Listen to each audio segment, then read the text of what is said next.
Tema renungan firman Tuhan untuk renungan hari ini adalah ibadah dalam roh dan kebenaran adalah ibadah sejati yang dikehendaki Tuhan. Ayat Alkitab yang kita baca sesuai bacaan Sabda Bina Umat GPIB hari ini adalah dari Yohanes 4 ayat 19 sampai ayat 21 yang berbunyi sebagai berikut.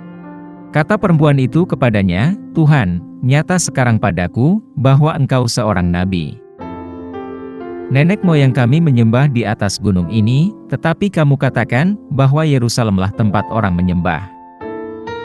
Kata Yesus kepadanya, "Percayalah kepadaku, hai perempuan, saatnya akan tiba, bahwa kamu akan menyembah Bapa, bukan di gunung ini, dan bukan juga di Yerusalem.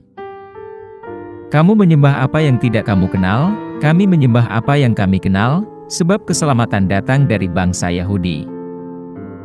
Tetapi saatnya akan datang dan sudah tiba sekarang, bahwa penyembah-penyembah benar akan menyembah Bapa dalam roh dan kebenaran, sebab Bapa menghendaki penyembah-penyembah demikian. Allah itu roh, dan barang siapa menyembah Dia, harus menyembahnya dalam roh dan kebenaran." Demikian bacaan Alkitab hari ini. Haleluya! Saudara dan saudariku yang dikasihi Tuhan Yesus, dan yang mengasihi Tuhan Yesus.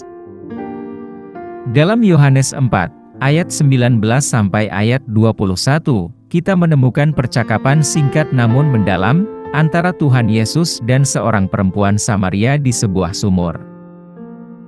Untuk benar-benar memahami pentingnya bagian ini, kita perlu memahami konteks sejarah dan budaya, di mana bagian bacaan Alkitab ini terjadi.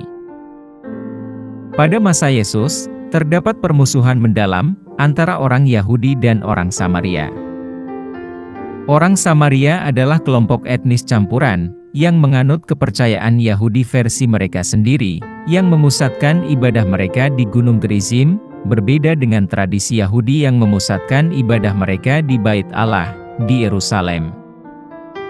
Perpecahan keyakinan kepercayaan ini, ditambah dengan sejarah panjang ketegangan politik dan sosial, mengakibatkan rasa saling tidak suka, dan saling menghindar di antara kedua kelompok tersebut. Dengan latar belakang ini, ketika Yesus bertanya kepada perempuan Samaria tentang suaminya, Yesus tidak sekadar berbasa-basi, namun membahas permasalahan inti yang sudah mengakar dalam. Orang Samaria dianggap najis oleh banyak orang Yahudi, dan hubungan perkawinan seringkali menjadi bahan perdebatan.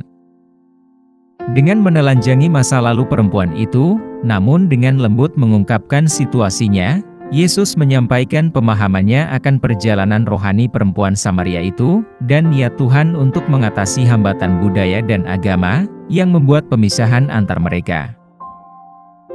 Pertemuan ini merupakan contoh misi Yesus, untuk menyatukan orang-orang yang terpisahkan oleh adanya perbedaan keyakinan dan latar belakang mereka, dan untuk menekankan, bahwa penyembahan kepada Tuhan yang sejati, adalah menyembah dalam roh dan kebenaran, lebih daripada batasan praktek keagamaan tradisional.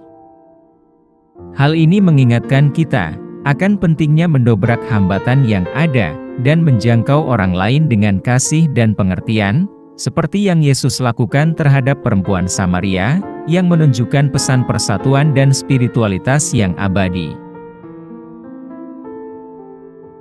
Apa pesan Tuhan untuk kita yang hidup di masa kini? Pada intinya, ayat bacaan hari ini menekankan konsep ibadah yang sejati, yang melampaui sekadar ibadah ritual dan eksternalitas, dan berfokus pada ketulusan hati dan kebenaran jiwa. Dalam konteks saat ini, di mana religiusitas seringkali direduksi menjadi ritual rutin, kata-kata Yesus menjadi pengingat bagi kita, bahwa Tuhan mencari sesuatu di dalam diri kita, yang lebih murni. Tuhan Yesus mengingatkan kita, bahwa Tuhan menginginkan ibadah yang mengalir dari inti keberadaan kita, bukan kepatuhan mekanis terhadap ritual adat istiadat agama. Narasi ini memperkuat iman kita, dengan mengungkapkan kekuatan transformatif dari ibadah yang sejati.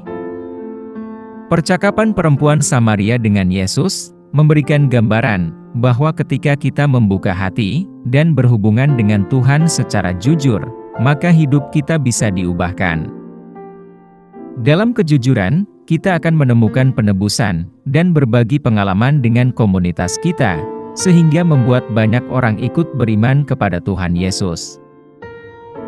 Saat ini, kita harus memperhatikan pelajaran bahwa ibadah kita tidak boleh terbatas pada gedung gereja atau pada waktu tertentu saja, namun harus meresap ke dalam kehidupan kita sehari-hari. Iman kita diperdalam ketika kita memahami bahwa hubungan kita dengan Tuhan tidak bergantung pada ritual yang rumit, namun pada keaslian hubungan kita dengan Tuhan. Kita menemukan kekuatan dalam pengetahuan bahwa ibadah kami, yang didasarkan pada semangat dan kebenaran, merupakan katalisator yang kuat untuk pertumbuhan spiritual, transformasi pribadi, dan perjalanan yang lebih dekat dengan Tuhan dalam kompleksitas dunia kontemporer kita. Apa yang harus kita terapkan dalam kehidupan kita sehari-hari?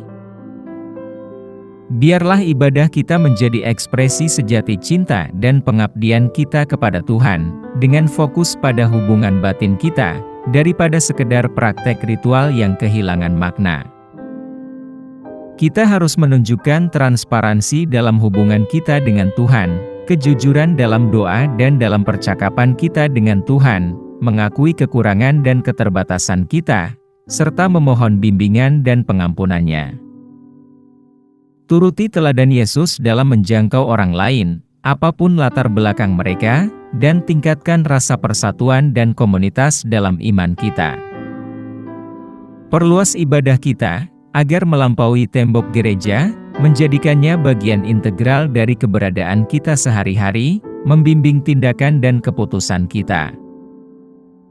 Kita juga harus menyadari bahwa ibadah yang sejati dapat menuntun pada pertumbuhan pribadi, seperti yang terjadi pada perempuan Samaria, dan harus terbuka terhadap perubahan yang Tuhan hadirkan dalam hidup kita. Mari kita berdoa. Tuhan Yesus, kami berterima kasih atas kasih setia-Mu yang mengajarkan dan membimbing kami dalam ibadah yang sejati. Bantulah kami untuk beribadah dalam roh dan kebenaran, bersikap transparan dalam hubungan kami dengan Tuhan, dan menyebarkan kasih dan persatuan. Semoga kami menemukan transformasi pribadi, dan membawa kehadiran-Mu ke dalam kehidupan kami sehari-hari. Kami pohonkan doa ini dalam nama Yesus Kristus, Tuhan dan Juru Selamat kami. Amin.